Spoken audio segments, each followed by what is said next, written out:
புரட்சிக்காரன் உறவுகளுக்கு வணக்கம். நாம் தமிழர் கட்சியோட தக்கலை ஒன்றிய தலைவர் அண்ணன் சேவியர்குமார் அவர்களை படுகொலை செய்யப்பட்டு இன்றோடு 3 நாட்களை கடந்து விட்டது.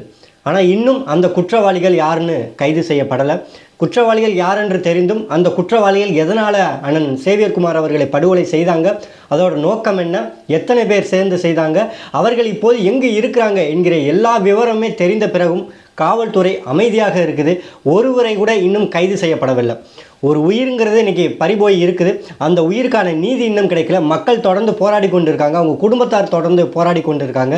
நாம் தமிழர் கட்சி அதற்கு எவ்வளவோ அழுத்தம் கொடுத்து கொண்டு இருக்குது. தமிழ்நாடு முழுவதும் இந்த படுகொலை செய்யப்பட்டது யார், எதற்காக நடந்தது, இந்த படுகொலையில் இருக்கக்கூடிய நோக்கம் என்ன, எதற்காக நாம் தமிழர் கட்சியை திமுக இவ்வளவு தூரம் அடக்குமுறை மூலம் நம்மளை நசுக்க பார்க்குது என்கிற ஒட்டுமொத்த விடயத்தையுமே இன்றைக்கி போராட்டத்தின் மூலமாக இன்றைக்கி வெளியில் கொண்டு வந்துக்கிட்டு இருக்கு. இருந்தாலும் காவல்துறையோட நடவடிக்கை மூலியமாக இதற்கான நீதி கிடைக்குமா என்கிற மிகப்பெரிய சந்தேகத்தை உருவாக்கி வைத்திருக்கு. சமூக ஊடகத்தில் திமுகவிற்கு எதிராக ஏதோ ஒரு பதிவு போட்டாலோ இல்லை திமுக செய்யக்கூடிய எதனா ஒரு தவறை சுட்டி காட்டினாலோ இங்கே இருக்கக்கூடிய திமுக இணையவாசிகளாக இருக்கட்டும், திமுக உடன்பிறப்புகளாக இருக்கட்டும், திமுகவுடைய அமைச்சர்களுக்கே இன்றைக்கி பெரிய அளவில் கோபம் வருது. அவனை எப்படியாவது கைது செய்யணும், அவனை சிறையில் அடைக்கணும், அவன் கருத்து சுதந்திரங்கிற பேரில் தமிழ்நாட்டுடைய அரசாங்கத்தை விமர்சனம் செய்கிறான், ஸ்டாலின் அவர்களை விமர்சனம் செய்கிறான்னு சொல்லி விமர்சனமே செய்ய முடியாத அளவுக்கு ஒரு பாசிச ஆட்சியை கொடுப்பது போல திமுக இன்னைக்கு சமூக வலைதளத்தில் செயல்பட்டுக்கிட்டு வருது. ஒரு கருத்தை சுட்டி காட்டியதற்கே திமுகவிற்கு இவ்வளவு தூரம் கோபம் வருது, கைது செய்யணும் என்கிற எண்ணம் வருது. அப்படின்னா இன்னைக்கு நாம் தமிழர் கட்சியோட ஒன்றிய தலைவரை இன்னைக்கு படுகொலை செய்யப்பட்டு இருக்காங்க. ஒரு உயிர் பறிபோய் இருக்குது. அவர் இயல்பாகவே ஒரு சமூக ஆர்வலராக இருந்துட்டு வராங்க. அது போக நாம் தமிழர் கட்சியில் வேற பயணிக்கிறாங்க. தொடர்ந்து அந்த பகுதியில் நடக்கக்கூடிய எல்லா அநீதிகளுக்கு எதிராகவும் அவர் தொடர்ந்து குரல் கொடுக்குறாங்க. இதை பொறுத்து கொள்ள முடியாத திமுகவை சேர்ந்த திமுகவிற்கு உடனிருந்த அந்த பாதிரியார் போன்றவர்கள் அவர்கள் அனைவரும் என்ன பண்ணியிருக்காங்க, சேவியர்குமார் அவர்களை இவரை நம்ம தொடர்ந்து இந்த மாதிரி கேள்விகள் எழுப்புவதற்கு நம்ம வாய்ப்பு கொடுத்துக்கிட்டே இருந்தோம் அப்படின்னா நாம் செய்யக்கூடிய எல்லா அட்டுழியங்களும் இந்த மக்கள் முன்னிலையில் அவர் வெளிப்படுத்திடுவார், அம்பலப்படுத்திடுவார்.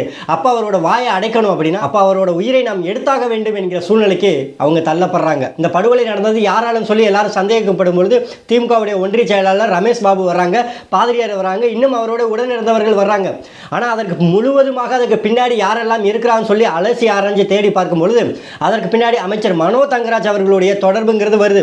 அதை தொடர்ந்து அங்கே இருக்கக்கூடிய காவல்துறையோட தொடர்புங்கிறது வருது. குறிப்பாக திமுகவுடைய ஒன்றிய செயலாளர் ரமேஷ் பாபு என்னோட உயிருக்கு அச்சுறுத்தல் கொடுக்குறாங்க, அதனால நீங்க நடவடிக்கை எடுக்கணும்னு சொல்லி காவல் நிலையத்தில் புகார் தெரிவிச்சிருக்கு. ஆனால் காவல்துறையும் கொஞ்சம் கூட கவனத்தில் எடுத்துக்கொள்ளாமல் அதற்கு எந்த ஒரு நடவடிக்கையும் எடுக்காமல் காலம் கடத்தி விட்டு இன்னைக்கு ஒரு உயிர் பறிபோகக்கூடிய அளவுக்கு இன்னைக்கு அந்த காவல்துறையும் அதில் சம்பந்தப்பட்டு இருக்குங்கிறது மறுக்க முடியாத உண்மை. இன்னைக்கு ரமேஷ் பாபு இன்னைக்கு அமைச்சர் மனோ தங்கராஜுக்கு ரொம்ப நெருங்கிய உறவில் இருக்கிறாங்க. இன்னைக்கு அமைச்சர் மனோ தங்கராஜ் உன்னோட இருக்கக்கூடிய பகுதியில் நாம் தமிழர் கட்சியை சேர்ந்தவர்கள் இன்னைக்கு இவ்வளவு தூரம் வாய்ச்சவடால் விட்டுக்கிட்டு இருக்காங்க, உன்னை எதிர்த்து கேள்வி கேட்டுக்கிட்டு இருக்காங்க, அவனை பார்த்துக்கிட்டு நீ சும்மா இருக்கிறியா என்கிற விதத்தில் மனோ தங்கராஜ் ரமேஷ் பாபு அவர்களுக்கு ஆலோசனை கொடுத்ததாகவும் அதனால தான் ரமேஷ் பாபு ரொம்ப கோபமாகி அண்ணன் சேவியர்குமார் அவர்களுக்கு அழைத்து பேச ரொம்ப தகாத வார்த்தையில் ரொம்ப ஆபாசமான வார்த்தைகளை தொடர்ந்து அவர் பேசி இருக்கிறாங்க. அந்த காணொலி கூட நம்ம நிறைய சமூக வலைதளத்தில் பார்க்க முடிஞ்சுச்சு. ஒரு சராசரி மனிதனை எந்தெந்த வார்த்தைகள் எல்லாம் நம்ம பயன்படுத்தி அவர்களை திட்டக்கூடாதோ அந்த வார்த்தைகள் எல்லாம் பயன்படுத்தி திமுகவுடைய ஒன்றிய செயலாளர் ஆபாசமாக திட்டுறாங்க. இதன் பிறகுதான் அதே சேவியர்குமார் அவர்களை நம்ம சமாதானம் பேசலாம்னு சொல்லி அந்த பாதிரியாரோட வீட்டுக்கு கூப்பிடுறாங்க. அங்கே போய் அண்ணன் சேவியர்குமார் போகிறாங்க. ஆனால் அங்கே போகும்போது அவரை சமாதானம் பேசுவதற்கு நடந்த மாதிரி கிடையாது, அது திட்டமிட்டு படுகொலை செய்வதற்காகவே அழைத்து வரப்பட்டதுங்கிறது தெள்ள தெளிவாக தெரியுது. இன்னைக்கு வரைக்கும் காவல்துறைக்கு தெரியும் இந்த கொலைக்கு யாரெல்லாம் உடனிருந்தவர்கள். திமுகவுடைய ஒன்றிய செயலாளர் ரமேஷ் பாபு இருந்திருக்காரு, அங்கே கூடிய பாதிரியார் இருந்திருக்காங்க, அதன் போக அங்கு திமுகவை சேர்ந்தவர்கள் பல நிர்வாகிகள் இருந்திருக்கிறாங்க. இதுக்கு காவல்துறையும் உடந்தையாக இருந்திருக்கு, அமைச்சர் மனோ தங்கராஜும் இதன் பின்னணியில் இருக்கிறாங்கன்னு. ஆனால் தெரிந்திருந்தும் கூட இதுவரை கொலை குற்றவாளிகளை கைது செய்யப்படவில்லை. அப்ப யாருடைய அழுத்தம்? நாம் தமிழர் கட்சியோட நிர்வாகியோட உயிர் பறிபோய் இருக்குது. ஆனா இன்னும் வரைக்கும் அந்த கொலைக்கான குற்றவாளியை கண்டுபிடிக்க முடியலன்னா அப்ப இங்க யாருடைய அழுத்தத்தின் பேர்ல இந்த விசாரணைங்கிறது இன்னைக்கு ஒத்தி வைக்கப்படுது, இன்னைக்கு காலம் கடத்தப்படுது. தொடர்ச்சியாக தமிழ்நாடு முழுவதும் நாம் தமிழர் கட்சி இதற்கான போராட்டத்தை முன்னெடுக்குது. சீமான் அவர்கள்ட்ட தொடர்ந்து இதற்கான ஆலோசனை கேட்கும் பொழுது ஒரு 5 நாள் அவர்களுக்கான கால அவகாசம் கொடுப்போம், அவர்கள் குற்றவாளியை கண்டுபிடிக்கிறாங்களா, இதற்கான நடவடிக்கை எதுவும் எடுக்கிறாங்களா சொல்லி காவல்துறைக்கு நம்ம ஒரு கால அவகாசம் நம்ம கொடுப்போம். ஒருவேளை அவங்க எந்த ஒரு குற்றமும் எந்த ஒரு நடவடிக்கையும் இதில் கண்டுபிடிக்கல அப்படின்னா நேரடியாக நம்மளே களத்தில் இறங்கி இதற்கான நீதி கிடைக்கும் வரைக்கும் இதை சும்மா விடக்கூடாதுன்னு சொல்லி அந்த சீமானவர்களே அதற்கான அறிக்கையை விட்டு இருந்தாங்க. அது போக குரல் பதிவு ஒன்று சமூக வலைதளத்தில் பரவிக்கிட்டு இருக்குது. அப்போது நாம் தமிழர் கட்சி இதற்கு தயாராக தான் இருக்குது. ஒருபோதும் இதிலிருந்து பின்வாங்க போகிறது கிடையாது. அண்ணன் சேவியர் குமாரோடைய படுகொலையில் யாரெல்லாம் தொடர்பில் இருந்தாங்களோ அவர்கள் அனைவரையும் நம்ம வந்து கண்டுபிடிக்கணும், அதற்கான நீதியை நம்ம வந்து பெற்றுக் கொடுக்கணும் என்பதில் நாம் தமிழர் கட்சி உறுதியாக இருக்குது. ஆனால் காவல்துறை இதில் இருக்கக்கூடிய கொலை குற்றவாளிகளை காப்பாற்றுவதற்கு தயாராக இருக்கிறதா என்கிற சந்தேகமும் நமக்கு ஒவ்வொரு நாளும் எழுந்து கொண்டு இருக்குது. ஏன்னா 3 நாட்கள் கடந்தும் கூட அண்ணன் சேவியர் குமார் அவர்களுடைய உடல்ங்கிறது இன்னும் அடக்கம் செய்யப்படலை. அந்த குடும்பங்கிறது இன்னும் கண்ணீர்லேருந்து மீண்டு வரல. இன்னும் அதற்கான விசாரணைங்கிறது தொடங்கப்படலை. ஆனால் நாம் தமிழர் கட்சி தமிழ்நாடு முழுவதும் தொடர்ந்து இதற்கான போராட்டத்தை முன்னெடுத்துட்டு வருது.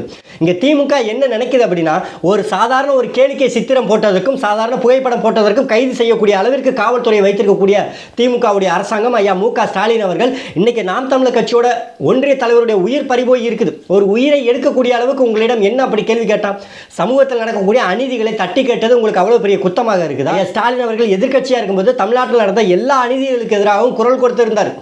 ஆனால் அந்த குரல் கொடுத்ததுனால தான் அவர் அதிகாரத்திற்கே வர முடியுதுன்னு சொல்லி இன்றளவும் பேச முடியுது. ஏன்னா எதிர்க்கட்சியாக இருக்கும்பொழுது ஐயா ஸ்டாலின் அவர்கள் பல போராட்டங்கள் முன்னெடுத்தார். பல போராட்டத்தில் களத்தில் நின்று மக்களுக்கு ஆதரவாக நின்று பல அறிக்கைகள் கொடுத்திருக்கிறார். ஆனால் அதே ஆளும் கட்சி ஆன பிறகு அதே போராட்டத்திற்காக அடுத்த எதிர்க்கட்சி வந்து போராடும் பொழுது அவரோட குரல் வலையை நெருக்கிறதும், அவர்களை பேச விடாமல் தடுப்பதும், அவர்களுக்கு அச்சுறுத்தல் பல நெருக்கடி கொடுப்பதும் தான் இன்னைக்கு சமூகத்தில் நடந்துகிட்டு இருக்குது. அதோட ஒரு வெளிப்பாடு தான் இன்னைக்கு அண்ணன் சேவியர் குமார் அவர்களுடைய படுகொலைங்கிறது. இன்னைக்கு ஐயா ஸ்டாலின் அவர்கள் அந்த படுகொலையை ஏற்றுக்கொள்றாங்களா? ஒரு கட்சியோட நிர்வாகி உங்களுக்கு அவருடைய கருத்து பிரிக்கல அப்படின்னா எதிர்கருத்து வைங்க. அவர்களை அழைத்து வந்து அந்த கருத்து தவறு என்கிறது, அந்த கருத்து ஆதாரமற்றது அப்படின்னா அதற்கு சரியான உண்மை நிலவரத்தை அவங்க புரிய வைங்க. இது ஜனநாயகத்தில் இருக்கக்கூடிய ஒரு வாய்ப்பு. அதை விட்டுட்டு சமூகத்தில் நடக்கக்கூடிய அநீதிக்கு எதிராக போராடக்கூடியவர்கள் இங்கே அச்சுறுத்துவது எந்த விதத்தில் நியாயம்? அவரோட உயிர் எடுத்துட்டீங்க, அவருடைய குடும்பத்திற்கு நீங்கள் யார் பதில் சொல்லுவா? அவர்களுக்கு 2 பிள்ளைகள் இருக்குது, மனைவி இருக்குது. அவர்கள் மனைவிக்கு தொடர்ந்து நீங்கள் அச்சுறுத்தல் கொடுத்துருக்கீங்க. சொல்லப்போனால் அண்ணன் சேவியர் குமார் அவர்கள் ஒரு அரசு ஊழியர், அரசு போக்குவரத்து கழகத்தில் அவர் வந்து மெக்கானிக்காக பணியாற்றி இருக்கிறாங்க. அப்போ அவர் ஒரு அரசு ஊழியராக இருந்தும் அவர் மீது இன்னைக்கு படுகொலை செய்யப்பட்டிருக்காங்க. இந்த அரசு தெரிவித்த கண்டனம் என்ன? அவர் உடன் இருந்து பயணிக்கக்கூடியவர்கள் அவர்களுக்காக கொடுத்த கோரிக்கை என்ன? ஒன்றும் கிடையாது. அப்போ இது எவ்வளவு தூரம் அண்ணன் சேவியர் குமார் அவர்களுடைய படுகொலையில் அனைவரும் மௌனம் சாதித்து இன்னைக்கு அந்த கொலை குற்றவாளிகளை காப்பாற்ற நினைக்கிறாங்கிறது இன்னைக்கு வெட்ட வெளிச்சமாக தெரியுது. ஆனால் இது எல்லாமே நம்ம ஆரம்பத்திலேருந்து எதிர்பார்த்த ஒன்று தான். திமுகவுடைய ஆட்சி என்னைக்கு 2021 தமிழ்நாட்டில் வருதோ அன்னையிலேருந்து நாம் தமிழர் கட்சியோட தொடர்ச்சியான போராட்டங்களுக்கும் அனுமதி மறுக்கப்படுவதும், கட்சியோட நிர்வாகிகள் மீது அடக்குமுறை திணிக்கப்படுவதும் இது தொடர்ந்து நடந்து கொண்டு தான் வந்தது. அதனால் திமுக நாம் தமிழர் கட்சியோட கருத்துக்களை தடுப்பதற்கு, குரல் வலையை நெரிப்பதற்கு எந்த எல்லைக்கு போகும் என்பது நம்ம தொடர்ந்து அறிந்த ஒரு விடயம் தான். அதனால் அதோட வெளிப்பாடு தான் இன்றைக்கி நாம் தமிழர் கட்சியோட ஒன்றிய தலைவரை திமுக மிக துணிச்சலாக வந்து கையில் ஆயுதங்களை எடுத்து இன்றைக்கி அவரை வந்து படுகொலை செய்யப்பட்டிருக்கு. இது வந்து கருத்து சுதந்திரத்துக்கு எதிராக, அநீதிக்கு எதிராக போராடக்கூடியது என்பது போல இது நடத்தப்பட்ட படுகொலை கிடையாது. நாம் தமிழர் கட்சியை ஏளனமாக நினைப்பது, ஒரு ஒன்றிய தலைவருக்காண்டி இவர்கள் என்ன போராடிட போகிறாங்க என்கிற ஒரு அலட்சியமான எண்ணம் தான் இவர்களுடைய படுகொலைக்கு இவ்வளவு தூரம் காரணம். ஆனால் இதை நாம் தமிழர் கட்சி விடுவதாக கிடையாது. தொடர்ந்து இதற்கான போராட்டங்களை முன்னெடுத்து இந்த கொலைகளுக்கான நீதி கிடைக்கும் வரைக்கும் திமுகவை சேர்ந்த ஒருவனையும் இதில் தூங்க விடக்கூடாது என்பது இன்னைக்கு நாம் தமிழர் கட்சியோட முடிவாக இருக்குது. அதனால தான் தொடர்ந்து இதற்கான கள போராட்டங்கள்ங்கிறத முன்னெடுத்துக்கிட்டு வந்துகிட்டு இருக்காங்க. ஐயா ஸ்டாலின் அவர்களுக்கு நல்லா தெரியும், திமுகவுடைய ஒன்றிய செயலாளரோட தூண்டுதலும், அங்கருடைய பாதிரியாருடைய தூண்டுதலும், அமைச்சர் மனோ தங்கராஜோட தூண்டுதலின் பேரில் தான் அந்த படுகொலைங்கிறது நடந்திருக்குங்கிறது ஐயா ஸ்டாலின் அவர்களுக்கு தெரியும். தெரிந்திருந்தும் இதற்கான விசாரணை எடுக்காமல் அமைதியாக இருக்கிறாங்க. இதுதான் நீங்கள் பேசக்கூடிய சமூக நீதியா? இதுதான் நீங்கள் பேசக்கூடிய கருத்து சுதந்திரமா? இங்கிருந்து ராகுல் காந்தி அவர்களுடைய குரல் நெரிக்கப்படும் பொழுதும், அவர் மீது பதவி பறிக்கும் பொழுதும் இது ஜனநாயகத்தின் உச்சபட்ச துரோகம் என்று கருத்து பதிவிடக்கூடிய ஐயா ஸ்டாலின் அவர்கள் இன்னைக்கு நாம் தமிழர் கட்சியோட நிர்வாகியோட உயிர் பறிபோய் இருக்குது. இது எந்த சுதந்திரத்தோட துரோகம்? இது எந்த கருத்து சுதந்திரம்? இது குரலற்றவர்களின் குரலா? திமுகவுடைய ஆட்சி குரலற்றவர்களின் குரலா? கருத்து சுதந்திரத்திற்கு அடக்குமுறைக்கும் எதிராக பொங்கக்கூடியவர்களோட குரலா? இது சமூக நீதிக்கான ஆட்சியா என்கிற கேள்வி பிறக்குதா இல்லையா? உங்கள் ஆட்சியிலோட அநீதிகளை பொறுத்து கொண்டு போவதற்கு நாங்கள் ஒன்றும் ஆடுகளோ மாடுகளோ கிடையாது, சராசரி மனிதர்கள். நாம் தமிழர் கட்சியோட ஒன்றிய தலைவர் படுகொலை செய்து தமிழ்நாடு முழுவதும் அந்த விடயங்கிறது பற்றி எரிந்து கொண்டு இருக்குது. சமூக ஊடகத்தில் எல்லாருமே நாம் தமிழர் கட்சியோட நிர்வாகி, எதற்காக திமுக நிர்வாகியும் பாதிரியாரும் இன்னும் பலரும் சேர்ந்து அதை வந்து படுகொலை செய்யப்பட்டாங்கிற கேள்வி எழுந்து கொண்டு இருக்குது. ஆனால் திமுகவுடைய கூட்டணி கட்சியில் இருக்கக்கூடிய ஒருவர் கூட நாம் தமிழர் கட்சியோட நிர்வாகி படுகொலைக்கு இதுவரை ஒரு ஆதரவு குரல்ங்கிறது கொடுக்கல. திமுகவை கூட்டணி கட்சிகளும் இதை வந்து ஆதரிக்கிறாங்களா? திருமாவளவன் ஆதரிக்கிறாங்களா? கம்யூனிஸ்ட் கட்சி ஆதரிக்குதா? இல்லை மற்ற உடன் இருப்பவர்கள் எல்லாரும் பயணிக்கிறாங்களே அவர்கள் எல்லாரும் ஆதரிக்கிறாங்களான்னு கேட்டால் பதில் கிடையாது. திமுக செய்யக்கூடிய எல்லா விதமான அயோக்கியத்தனத்திற்கும், எல்லா விதமான துரோகங்களுக்கும் கூட்டணி கட்சிகளும் இன்னைக்கு துணை நிற்குதுங்கிறது இன்னைக்கு மறுக்க முடியாத உண்மையாக இருக்குது. நாம் தமிழர் கட்சியில் இருக்கக்கூடிய யார் பாதிக்கப்பட்டாலும் சரி, தமிழ்நாட்டில் இருந்து ஒரு கட்சியினரும் குரல் கொடுக்க மாட்டாங்க அப்படின்னா அப்போ இங்கே என்ன மாதிரியான ஒரு ஜனநாயகம் உருவாக்கப்பட்டிருக்குது, அவர்களுடைய தேவை என்னங்கிறத இங்கே தெரிஞ்சுக்கணும். நாம் தமிழர் கட்சியோட ஆதரவின் பேரில் நமக்கு ஏதோ ஒரு விளம்பர விடயமாவது கிடைக்குதுன்னு கூட ஒருவரும் இங்கே வந்து கருத்து சொல்ல வரல. அப்போ அந்த அளவுக்கு தனித்து விடப்பட்ட ஒரு கட்சியாக இன்னைக்கு நாம் தமிழர் கட்சி இன்னைக்கு வந்து போராடி கொண்டு இருக்குது. ஆனாலும் எங்களுக்கு அதனால் எந்த ஒரு வருத்தமும் கிடையாது, எந்த ஒரு கவலையும் கிடையாது. நாங்கள் யாரையும் நம்பி இந்த களத்தில் வந்து இறங்கலை, யாரையும் நம்பி அண்ணன் சேவியர் குமார் இந்த களப்பணியில் ஈடுபடலை. அண்ணன் சேவியர் குமார் உண்மையிலேயே நேர்மையாக இருந்தார், நேர்மையாக போராடினார், அநீதிக்கு எதிராக குரலற்றவர்களின் குரலாக இருந்து அந்த இடத்துல அவர் வந்து தன்னோட களப்பணியை தீவிரமாக செய்து காட்டினார். அதை பொறுத்து கொள்ள முடியாத திமுகவுடைய குண்டர்கள், திமுகவுடைய படுகொலையாளர்கள் இன்னைக்கு அண்ணன் சேவியர் குமாரோட உயிரை பறித்து இருக்கிறாங்க. அந்த படுகொலைக்கான நீதியை கேட்பதற்கு அண்ணன் சீமான் அவர்கள் 25ஆம் தேதி கன்னியாகுமரி தக்கலைக்கு வருகிறார்.